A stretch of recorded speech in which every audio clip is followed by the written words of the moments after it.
Notre société a été créée en 2005. L'effectif dépasse les 125 personnes et nous réalisons aujourd'hui un chiffre d'affaires supérieur à 30 millions d'euros.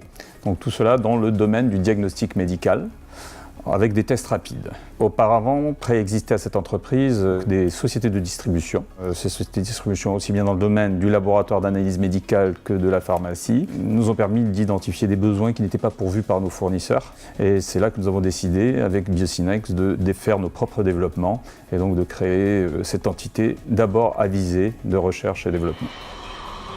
Donc nous avons tout d'abord démarré le développement de nos propres produits, notamment dans le domaine infectieux et aussi en obstétrique. Ensuite, il a fallu financer davantage l'effort de recherche et nous avons donc pris l'initiative et réussi notre entrée en bourse sur Alternext.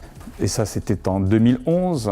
Puis, ces quelques dernières années, les étapes se sont accélérées puisque nous avons d'abord procédé à l'intégration des sociétés de distribution dans l'entité Biocinex. Nous avons procédé à des acquisitions externes. Vu la croissance et l'intégration de ces sociétés, nous avons eu besoin d'espace et donc en août 2017, nous avons déménagé dans des locaux. Ce qui nous a donné donc la possibilité de multiplier par 3 finalement la taille de nos laboratoires. Et nos objectifs, c'est donc de poursuivre la croissance d'abord sur nos marchés en France. Nous avons aussi à l'international un très gros potentiel de développement.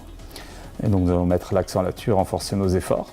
Autre objectif, et donc le troisième, c'est la poursuite de notre programme et l'intensification de notre programme d'innovation, puisque nous avons maintenant une capacité de recherche qui a été très notablement augmentée, et donc attaquer de nouveaux domaines tels que la biologie moléculaire, donc le diagnostic génétique par exemple.